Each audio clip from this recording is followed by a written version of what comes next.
Eu sou Rafaela Alves, professora e bailarina de dança do ventre em Juiz de Fora, Minas Gerais.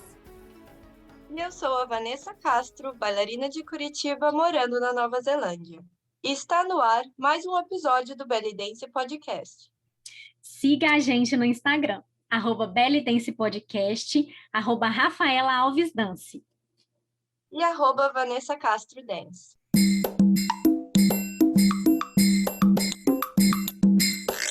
Olá, queridos ouvintes! Está começando mais um episódio do Belly Dance Podcast. O convidado de hoje encanta plateias com seu carisma e técnica refinada. Hoje temos o prazer de conversar com o professor e coreógrafo mineiro Jonathan Lana. Ele vai contar um pouquinho para a gente sobre a sua trajetória e também sobre como aprimorar e desenvolver a parte técnica. Jonathan, seja muito bem-vindo. Olá, pessoal, tudo bem? Como é que vocês estão? Espero que sejam todos bem. Estou muito feliz de estar participando desse podcast. Muito obrigado, Rafa e Vanessa, pelo convite. Espero poder agregar e acrescentar aí na vida artística de vocês. Não só nela, mas em todos os ramos da vida. Ai, que ótimo! Jonathan, muito obrigada por estar participando. E para a gente começar a nossa conversa, você pode contar para a gente um pouco como a dança surgiu na sua vida, sua trajetória e como você se envolveu com a dança oriental? Bom, eu sempre fui uma pessoa muito tímida, então eu era um adolescente muito tímido também. Esse ano, fazem 10 anos que eu tive meu primeiro contato com a dança.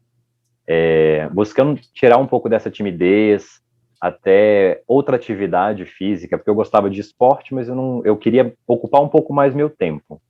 Minhas colegas do ensino fundamental ainda, elas dançavam na escola da Letícia Soares, uma profissional, que é uma grande escola aqui em Belo Horizonte.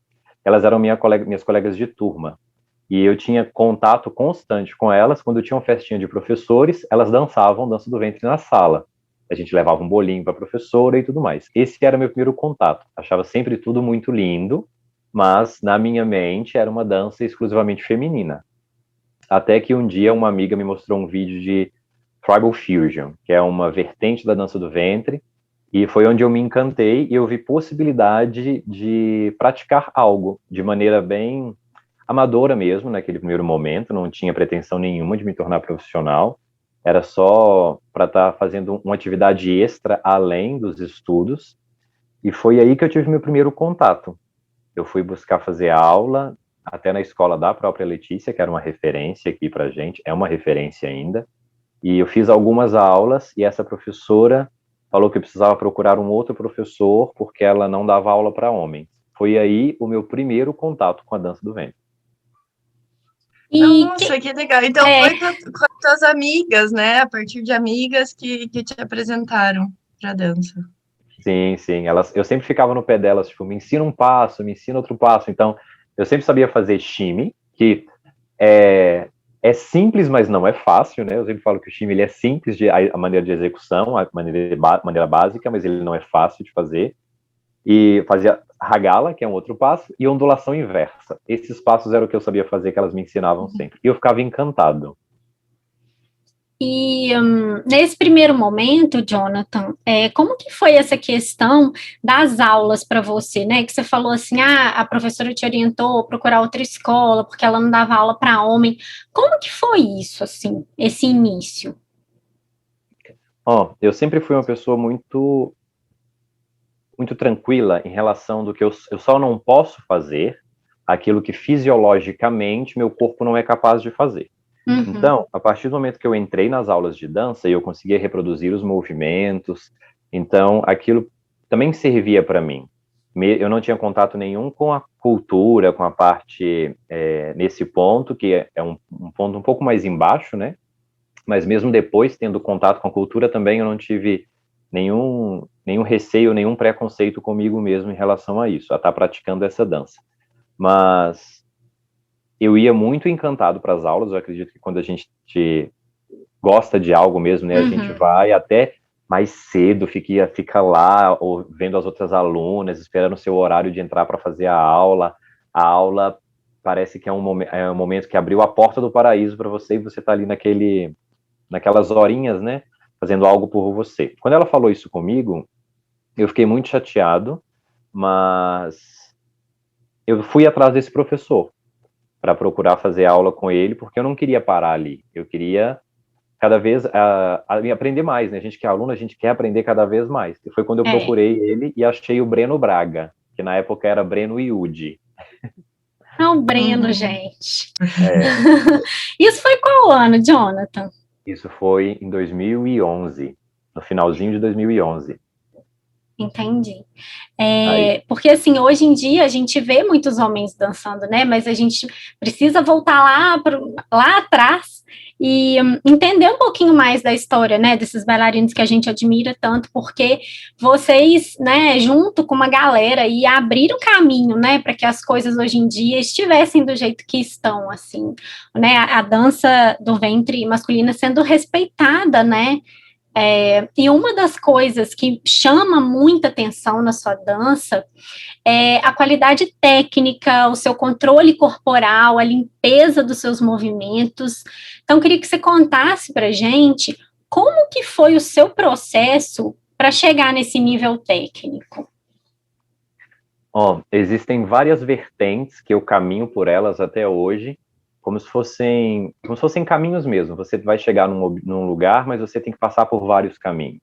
Eu sempre fui um bailarino muito dedicado, muito esforçado mesmo, principalmente na fase quando eu era aluno, e eu fazia aula de segunda a sábado. Depois que eu encontrei o Breno me levou para o Carlos, que foi meu professor, Carlos Clark, um dos pioneiros da dança do ventre aqui, né, junto com o Henri Neto. Inclusive, essa semana faz 5 anos de que ele nos deixou, especialmente, né?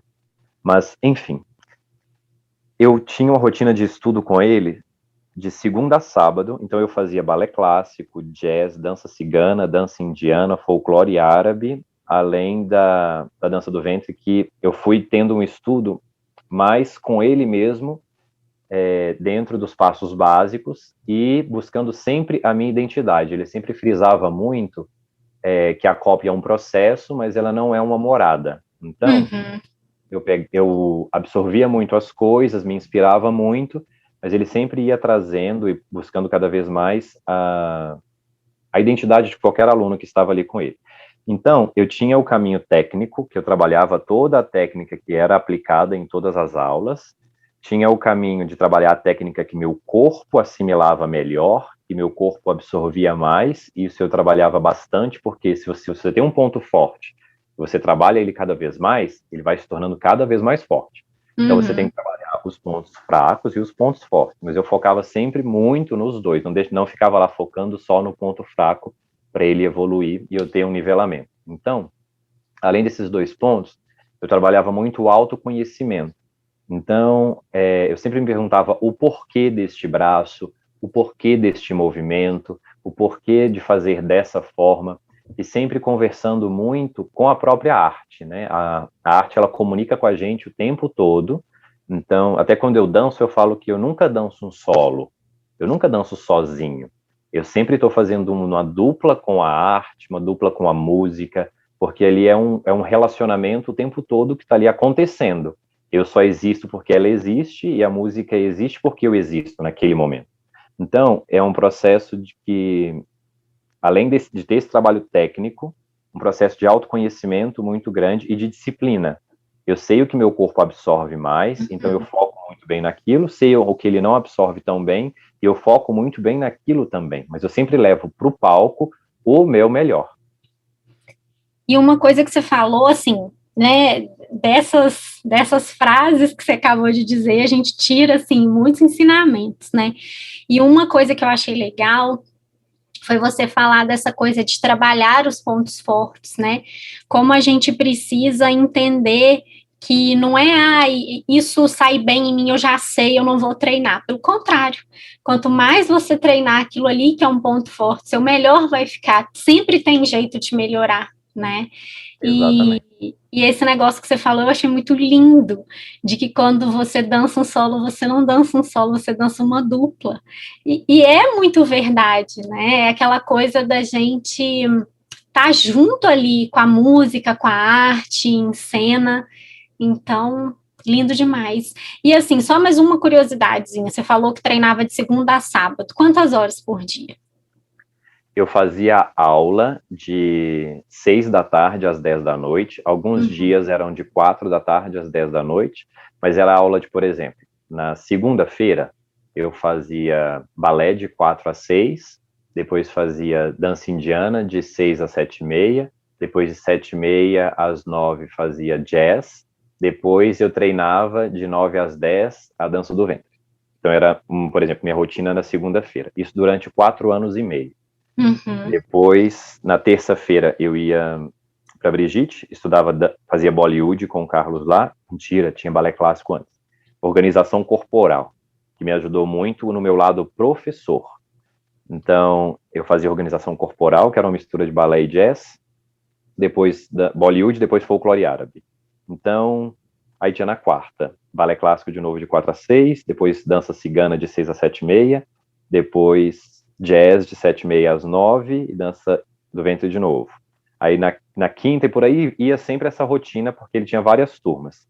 Então eu estudava por dia aproximadamente 5 horas, 4, 5 horas por dia, dentro das aulas. Fora o treino que a gente tem diário, que é tipo ouvir música o tempo todo, que isso faz parte, treinar em casa. Então foi durante um bom tempo, fui moldando o meu corpo, porque eu vou falar uma coisa para vocês.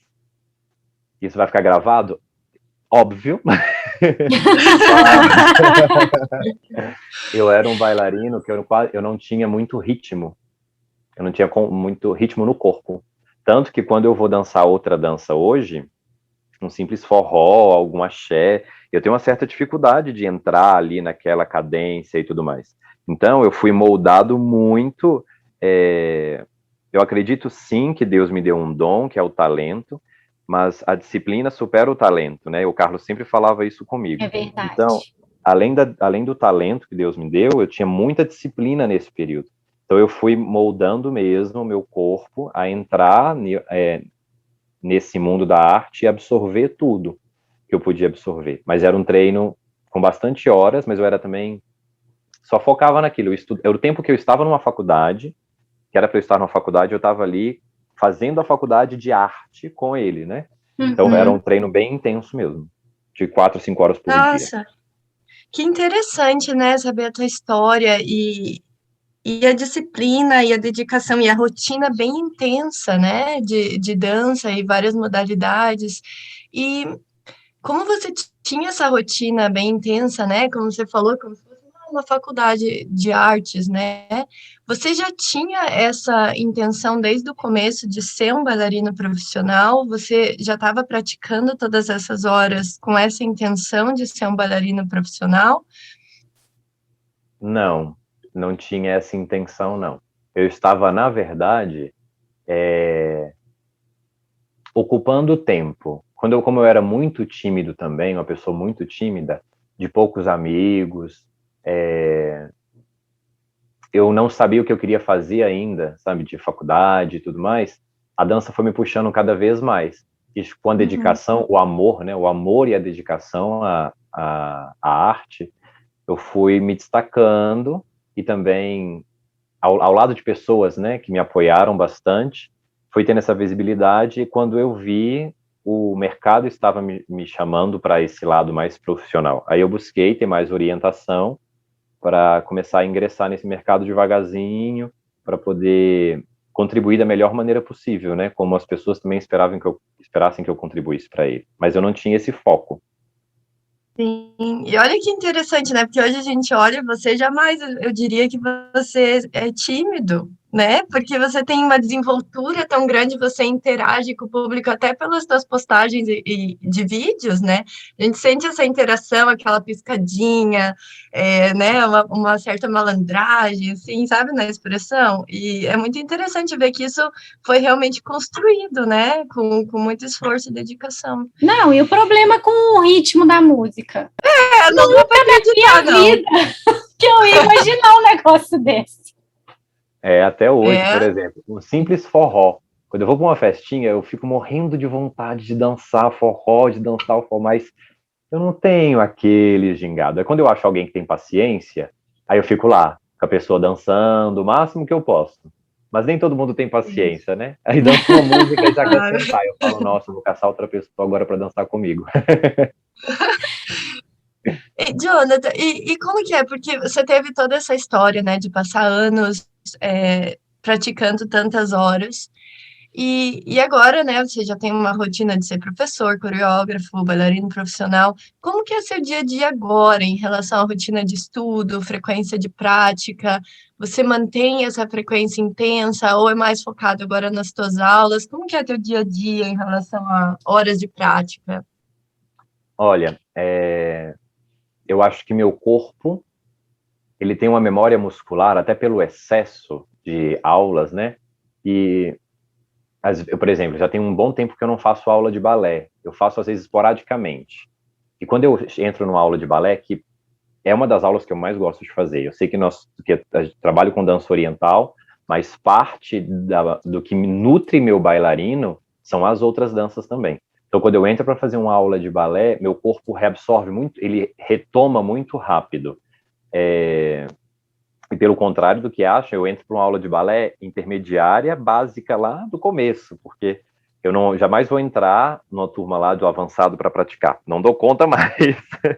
Mas pensando nessa prática, eu pratico muito ainda quando tem os pontos fortes, eu continuo praticando, e eu diariamente eu converso com o meu bailarino, porque nós estamos em constante transformação. Foi legal você ter falado sobre essa questão de que a timidez, esse outro lado foi construído, porque exatamente, eu tenho vários personagens que não são máscaras, mas são roupas. Você veste uma roupa para ir num casamento, você veste uma roupa para ir na padaria, você veste uma roupa para encontrar os amigos.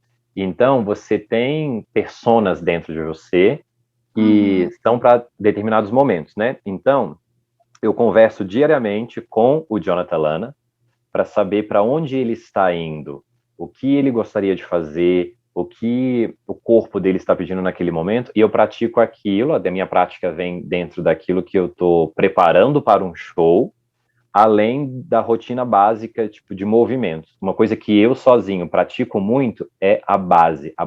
Eu coloco uma música e eu fico fazendo básico egípcio e suas variações, a música inteira. Eu coloco uma música e fico fazendo chassé, deslocamento, giros, a música inteira. Dentro de trabalhar exatamente o aprimoramento técnico daquele exercício. Fora isso, hoje consome muito meu tempo as minhas aulas que eu preparo, as minhas alunas, que eu dou muita orientação para concurso, orientação, direcionamento artístico para várias bailarinas. Então, isso me consome muito, porque cada bailarina é única, e mesmo elas vindo procurar o meu estilo, eu sempre falo para elas, eu vou te mostrar todo o caminho que eu faço, mas eu quero que você seja o melhor que você pode ser, não que você seja uma cópia. A cópia vai ser um processo. Mas eu quero despertar em você o seu maior potencial. Tanto que as minhas alunas, quase nenhuma dançam parecidas comigo. Algumas começam a escutar parecido, tem alguma movimentação parecida, mas todas têm um estilo, eu sou a favor desse estilo próprio, entre aspas, assim, sabe? Que é um pouco mais difícil de sustentar, mas isso faz um bem não só para a pessoa como artista, mas para a vida inteira, né? E dá liberdade, né, artística, porque quando você copia, você sempre está numa referência, né? Mas quando você consegue desenvolver o teu estilo, você tem a liberdade de ser dono, né, da sua dança. Sim. A cópia, ela não é fácil. Quem copia também tem seu mérito, mas eu acho que o autoconhecimento dentro da arte, ele traz para você também um autoconhecimento para a vida, sabe? Claro que é você com você mesmo, então você está de frente com seus anjos e demônios, mas só colocar todo mundo para dançar, tá ótimo. E é muito bonito esse trabalho que, né, o seu professor desenvolveu com você, de você ter sua identidade e ver você, né, passando isso adiante com seus alunos. E é um trabalho também, esse trabalho da gente desenvolver e respeitar as particularidades de cada um, que dá muito trabalho para o professor, né? Para a gente era muito mais fácil chegar lá gente, é assim que faz desse jeito aqui. Então, isso é muito lindo, assim, porque aí surge o que a nossa dança tem de mais precioso, né? Que é o respeito à arte de cada um, né? O jeito de cada um dançar. E aí a gente vê a beleza de cada um dançando a mesma música e sendo leituras diferentes, né? Interpretações diferentes. Isso é muito bonito, assim. Sim. E, Jonathan, você falou aí de um montão de outras modalidades que você praticou e pratica. O quanto você acha que é importante para a dança do ventre, assim, para enriquecer a nossa técnica de dança do ventre, a gente recorrer a essas outras formas artísticas? Olha, eu acredito que tem dois mundos, assim. A própria dança do ventre, ela já é um mundo muito vasto. Eu sempre falo para as meninas, se você não quer fazer outra modalidade de dança, tudo bem, você não precisa. Mas, então, vá conhecer as vertentes que existem dentro da dança do ventre. Porque a dança do ventre, para mim, na minha opinião, ela é autossuficiente, sim. Por exemplo, eu tenho alguns folclores, tipo Gauase, Ragala, que vão trazer uma potência e um aprimoramento no quadril. O Moacharat vai trazer linhas de braço, linhas de corpo, linhas de pés. O Said vai trazer um gingado, um corpo mais mole, uma dança mais para terra, habilidade além, né, de ter habilidade ali com o bastão e tudo mais. O próprio véu vai trazer mais trabalho de braço. Então eu acredito que a dança do ventre, além dos subestilos que tem, né, o estilo argentino, porque eu acredito sim, existe a dança do ventre, de onde ela veio e tudo mais, mas existem os subestilos e graças a Deus, se existem é porque tem algo a acrescentar. Então, vai passear pelo estilo argentino, vai estudar as norte-americanas, estuda também o Tribal Fusion, o ATS, vai experimentar um pouco de tudo, as bailarinas do leste europeu, o estilo libanês. Então, vai buscar isso tudo para você trazer conhecimento e ir se equipando a sua bailarina cada vez mais com um arsenal técnico que vai te aprimorar. Então, dentro da dança do ventre já tem esse mundo. Aí depois vem as fusões, que alimenta muito ainda, vai deixando sua bailarina cada vez com alta performance, né?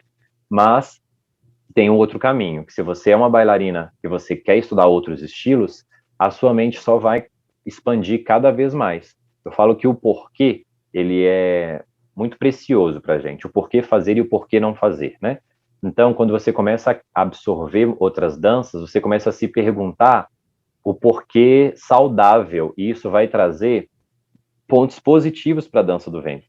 Pode ser que em algum momento haja algum desequilíbrio, mas lá na frente esse equilíbrio vai vir de novo. Então, para mim, o meu bailarino, ele é nutrido dentro dos dois mundos. Dentro da dança do ventre, eu estudo o máximo que eu posso, todos os folclores, todas as vertentes, todas as variações. E fora da dança do ventre, eu estudei muitos outros estilos, e é igual eu falo, né?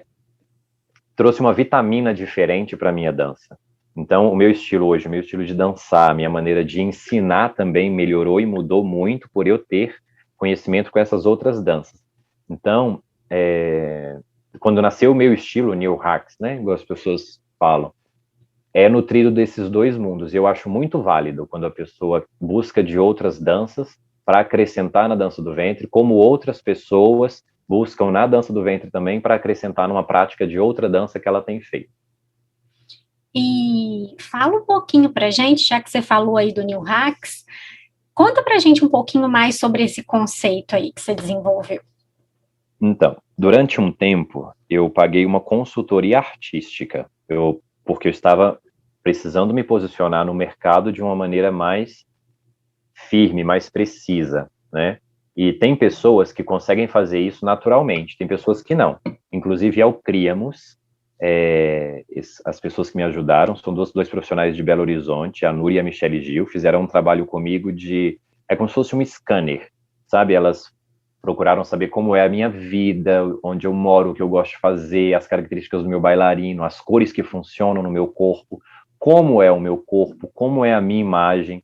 Então, dentro desse scanner, né, desse brainstorm que elas fizeram comigo, elas foram vendo que eu danço sim uma dança do ventre, que eu tenho muitas características tradicionais da dança do ventre, mas que eu trago o novo o tempo todo, e não necessariamente o novo do momento.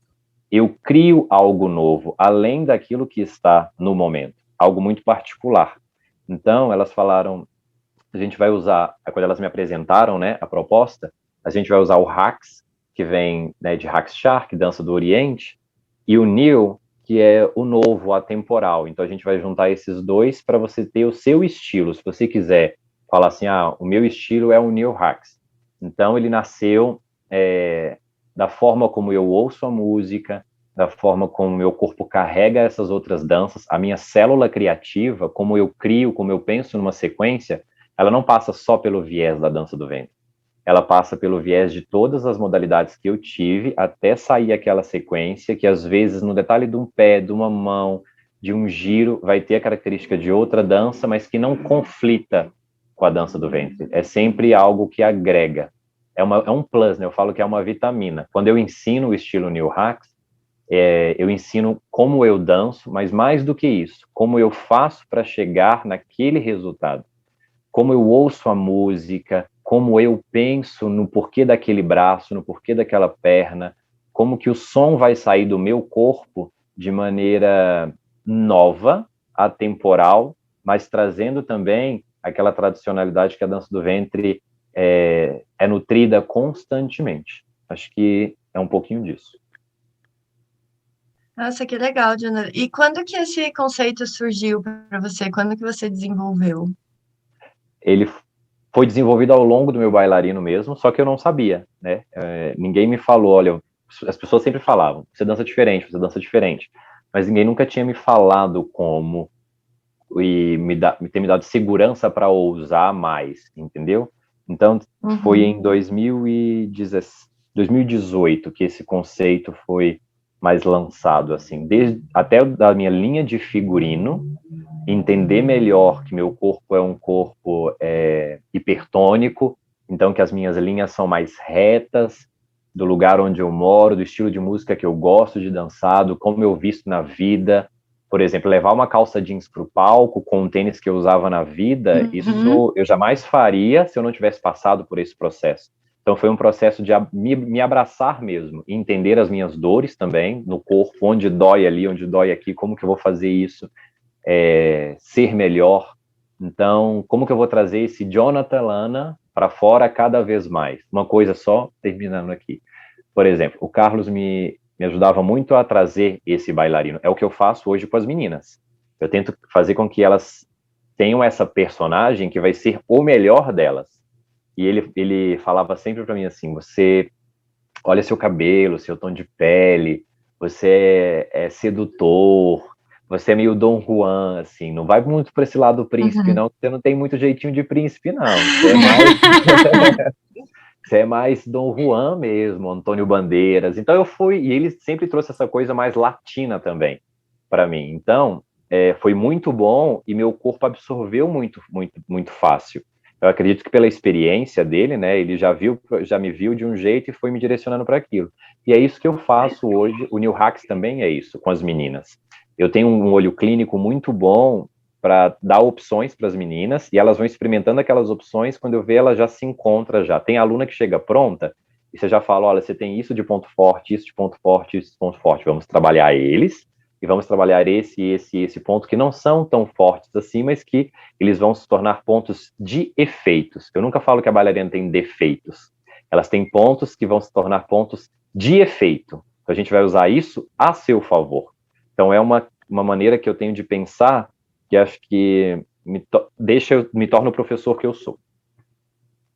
Nossa, muito interessante. É total autoconhecimento, né? E realmente como é importante, né, ter um profissional com esse olho, porque, né, tantas bailarinas que não encontram, né? O professor começa, às vezes, leva anos de conflito interno, né? Tentando estar em um padrão, se sentindo fora do padrão, e realmente você pode usar isso a seu favor, se encontrar e criar o seu estilo, e isso é o seu ponto forte, né? Muito interessante.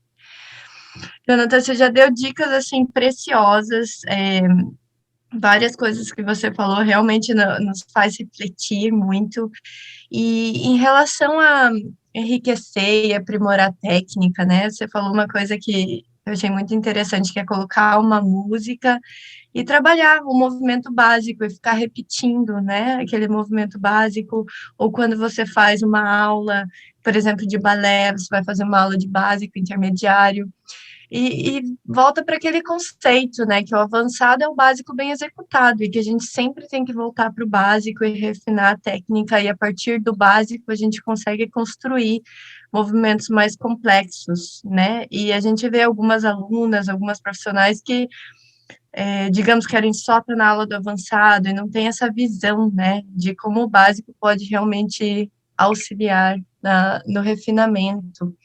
Você tem mais alguma dica de como enriquecer, aprimorar a execução dos movimentos, especialmente pensando nas bailarinas que já têm muitos anos de dança, às vezes tem alguns vícios já instalados no corpo, digamos, em relação ao braço, em relação ao jeito que faz o shimmy, como aprimorar e aperfeiçoar essa técnica? Olha, eu acho que você acabou de falar o ponto-chave, né? O tapete de bem-vindo é o repertório básico. Então, eu acho que é onde a gente deve pisar mesmo ali no começo. E eu sou muito a favor de também você fazer aula com profissionais que você admira. Muitas meninas vêm para mim, faz aula comigo e eu dou asas para as meninas. Pelo menos eu sempre tento fazer isso.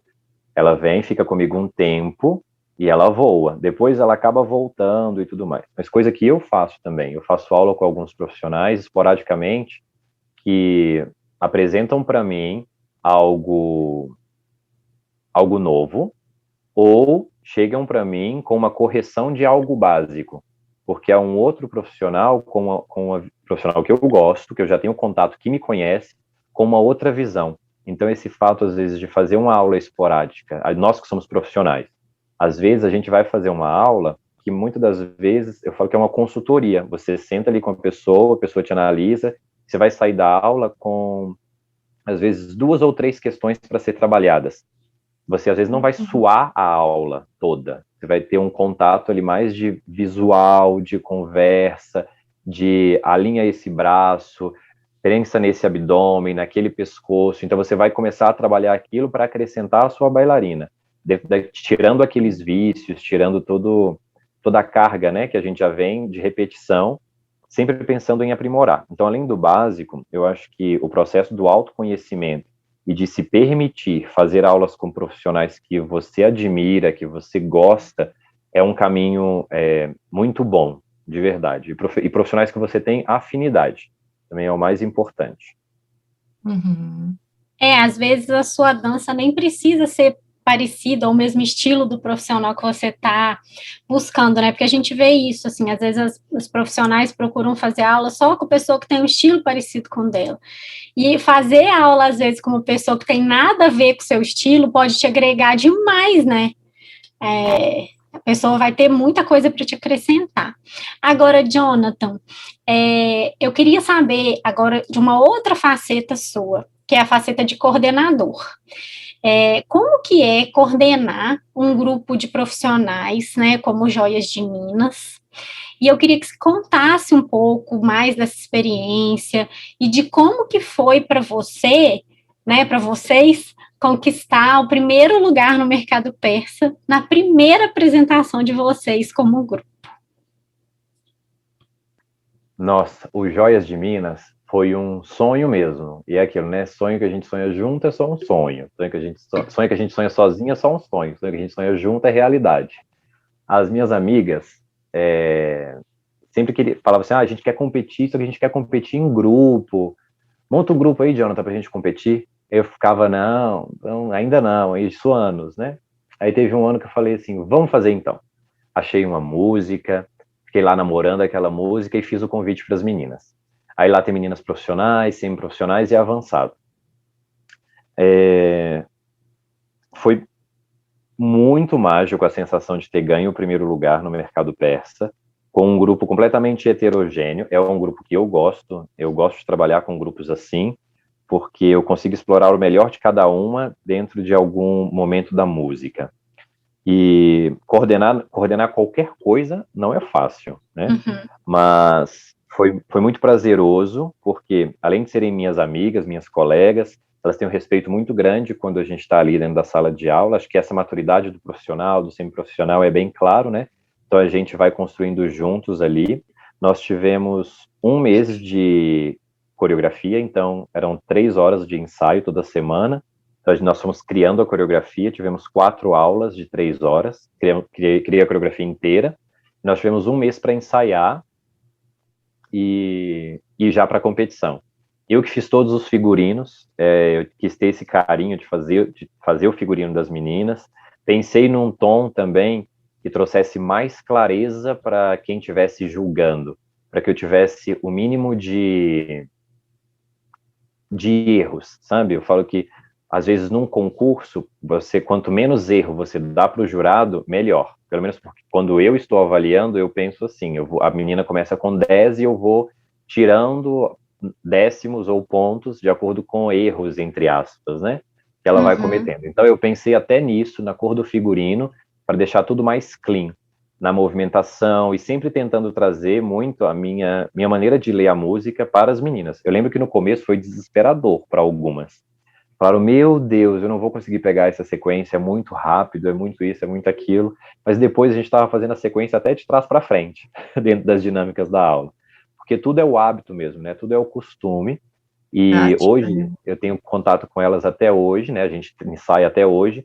E elas falam, nossa, eu tive tanta melhora nesse ponto, tanta melhora naquele ponto, minha percepção disso, daquilo, me fez tão bem. E a gente tem aí alguns projetos, tem uma coreografia que a gente tem aí também para sair, que é uma coreografia inédita, ninguém nunca fez essa coreografia ainda em grupo no Brasil, espero apresentar no mercado persa do próximo ano, mas fica aí como uma surpresa. Já tô curiosa. Ai, gente, e assim, eu tive o privilégio de ver vocês dançando de perto algumas vezes, e assim, realmente é uma qualidade técnica, uma qualidade artística, é aquela apresentação que acaba, mas você não queria que acabasse, sabe?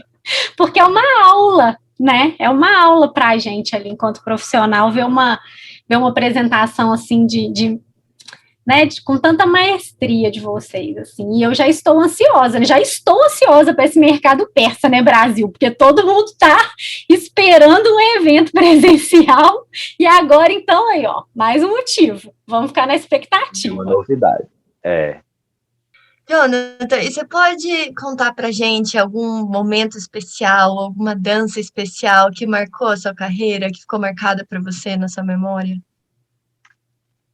Eu tive muitas danças especiais. Eu não danço só por dançar, eu acredito que ninguém dance só por dançar, mas eu tenho alguns números que eu preparo com tanto carinho, não necessariamente com tanta técnica, mas com tanto carinho que são muito especiais mesmo. Teve um número que eu fiz aqui na Chime BH 2013, que foi o Homem de Gelo. Eu preparei o figurino todo, eu entrava com um potinho que tinha gelo seco, era uma música do Cirque du Soleil, minha maquiagem toda inspirada, eu raspei a cabeça bem baixinho para ficar bem Homem do Gelo mesmo. Eu ainda vou resgatar essa coreografia. E quando eu terminei de dançar, a plateia estava em prantos, e eu também estava chorando, não lembro por quê, mas aquela sensação, eu sempre dancei muito o que eu vivo, sabe?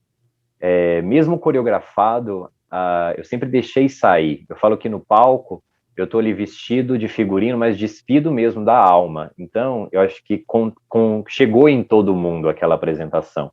Eu não estava triste, eu acho que todo mundo se emocionou pela história que eu consegui passar contando a história do Homem de Gelo lá, que falava sobre os medos mais profundos.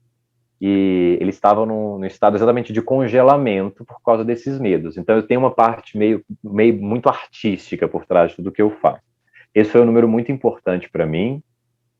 Teve um outro número que eu fiz um Tribal Fusion também de salto alto, que já era um número mais afrontoso, mais tipo de empoderamento mesmo, foi um número muito importante. Teve um outro número também em 2000 e... Vou fazer um vai e volta, tá? Em 2018, eu dancei também um Tribal Fusion, que contava uma contava uma história de uma pessoa que estava vendo tudo que ela tinha vivido na vida em um momento só. Tinha até um tiro no meio da música, então eu sempre fui bem viajador, assim, para criar minhas coisas, dentro do Tribal Fusion. Fora isso, em 2014, eu ganhei um concurso nacional. A minha apresentação no Rio foi muito, muito, muito especial. A preparação desse concurso foi muito importante para o meu bailarino. Eram 60 bailarinas e eu fiquei em primeiro lugar. E só bailarina sensacional, que eu respeito muito, que eu tenho como amigas até hoje. Essa apresentação foi muito... Todas as apresentações desse concurso foram muito importantes, mas a última foi mais especial. E teve outra. Claro que dançar no Egito foi muito importante. E ver os garçons, os professores do festival Arlon Assarla me dando os parabéns. Quando a gente subia para dançar e anunciava que era do Brasil, o pessoal gritando porque era do Brasil. Quando eu ganhei o primeiro lugar lá também, anunciava que era do Brasil, todo mundo ficava muito feliz. Eu tive um carinho muito grande com as pessoas de lá. Eu fui com valor para pagar por algumas aulas só do festival. A Raquel me colocou para fazer todas as aulas que eu quisesse. Eu estudava de 8 da manhã às 6 da tarde, fazendo aula com vários professores do mundo todo. Agora posso falar uma que eu tava? Pode. Você no espetáculo Mulheres, da Letícia Soares. Nossa, RuPaul, foi muito especial. Jonathan, nossa, que apresentação. Eu fecho o olho, eu lembro de você no palco, sabe? Eu lembro que eu senti, assim, o teatro veio abaixo, né? Quando você entrou no palco. Foi, assim, foi sensacional. Eu acho que eu nunca vou esquecer dessa dança. Rafa, tem outra... Olha, graças a Deus, eu sempre tive apresentações muito especiais. Eu fiz o RuPaul com a Letícia, fiz o Tigre no Alice da Yusk. Esse Tigre foi sensacional, porque eu entro no personagem. Se você falar, Jonathan, você vai ser um crocodilo. Pode esperar que eu vou aparecer lá quase um crocodilo. Eu fiz o coelho, eu fiz o coelho de Alice no País das Maravilhas, foi muito especial para mim também. Meu tênis acendia, eu sempre gosto de trazer algo diferente. Fiz o Tigre de Jasmine, da Jasmine, né? Foi muito especial. E outro número, que eu tenho um derbaque que foi feito para mim, pelo Jonathan Benegri, um amigo meu da Argentina. E esse derbaque, ele traz a Dabik, que é o primeiro folclore árabe que eu tive contato, traz o ritmo que eu mais gosto, várias vezes ele é repetido durante a música, traz o dubstep, que é uma linguagem que o Tribal Fusion usa para dançar, e traz também o funk, que eu moro na periferia, então eu convivo com funk, é um toquezinho brasileiro também, e eu dancei no Hathor, esse derbaque, e eu fui aplaudido de pé, 800 pessoas, se não me engano, fui aplaudido de pé num show onde eu não estava muito bem emocionalmente, mas minha amiga Letícia Soares me ajudou muito emocionalmente. Ela falou assim, vai lá e faz o que você veio aqui para fazer. Eu lembro que eu me posicionei, fechei os olhos, agradeci a Deus e falei para o meu corpo, agora você faz o que você quiser. E meu corpo se movimentou sozinho até eu olhar para o público de frente. Eu acho que o público sentiu isso. Não foi um número com tanta excelência técnica, porque a gente se conhece, né?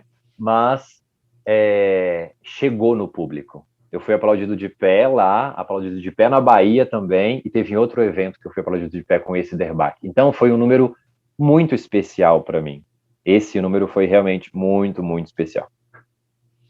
Jonathan, e esse carisma, esse estilo próprio que você tem, além do que você falou, né, que o seu professor estimulou muito isso em você, teve mais alguma coisa que você usou como recurso para criar quem você é hoje no palco?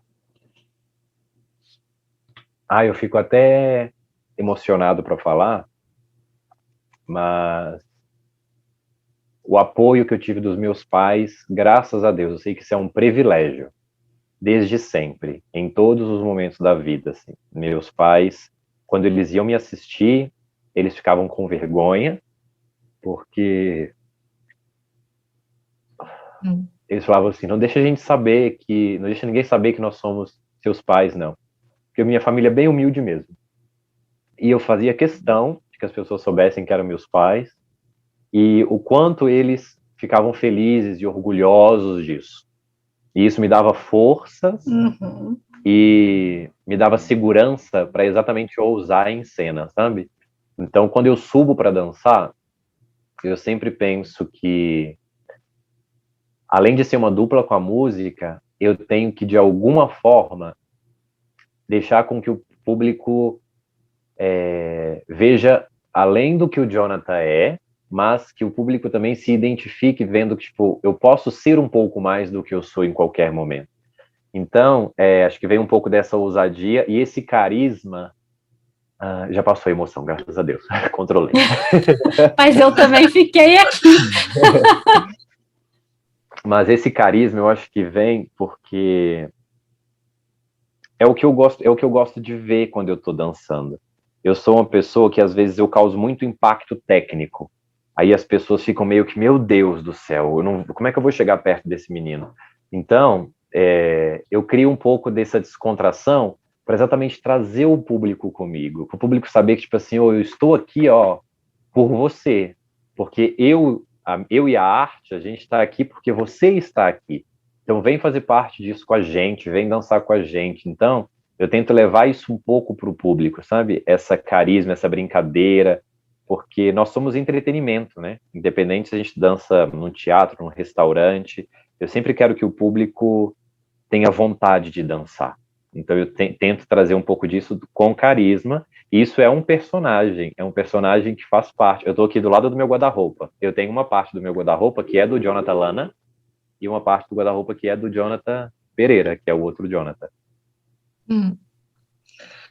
Ai, gente, é muito inspirador ouvir você falar e compartilhando todas essas histórias com a gente. Realmente, muita coisa, né, para se inspirar e para refletir e para olhar para dentro, né? É um convite, né, para nós olharmos para nós mesmos e tentar se conhecer.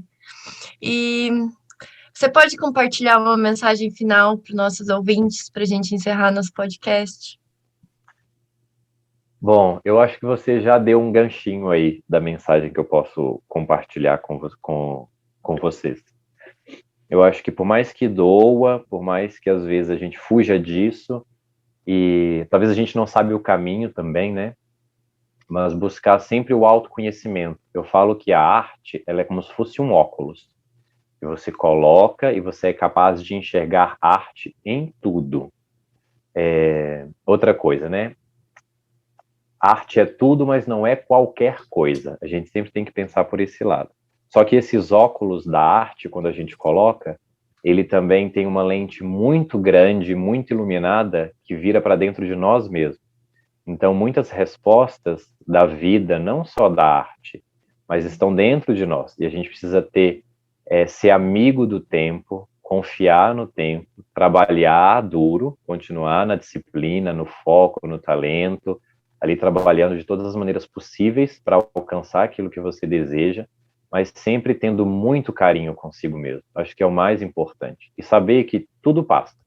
Os dias ruins passam, os dias bons passam. Tem passos que a gente vai morrer de não conseguir fazer, um dia ele vai fazer assim, ó, de tanta gente insistir, ele vai aparecer do nosso corpo, talvez não da maneira como que a gente queira que apareça, mas de uma maneira especial. A dança do ventre, né, em especial, que é o nosso tema de hoje, aqui sempre, ela permite isso, ela faz com que o passo se molde ao seu corpo e você se molde ao passo. E eu acho que isso é a arte no geral. A gente pode ter sempre essa capacidade de mudar. Nós estamos constantemente em evolução. Eu acho que tem muito carinho para olhar para nós mesmos, muito carinho para olhar para o próximo e sempre dar o nosso melhor. O nosso melhor aquele dia, a gente sempre tem que pensar nele. E toda vez que a gente dançar, eu pensar, hoje eu vou dançar só 5% melhor e mais satisfeito, mais feliz do que minha última apresentação. Eu acho que é uma coisa que eu sempre penso, seja quando eu for entrar para dar uma aula, seja quando eu for entrar para dançar, e pensar em sempre ver a arte pelo viés mais leve. Mesmo o mundo da arte não sendo cor-de-rosa, a gente sempre tentar buscar isso. A arte, ela veio para transformar, a arte é sempre para salvar as pessoas, né? Acho que é uma das mensagens que eu poderia deixar.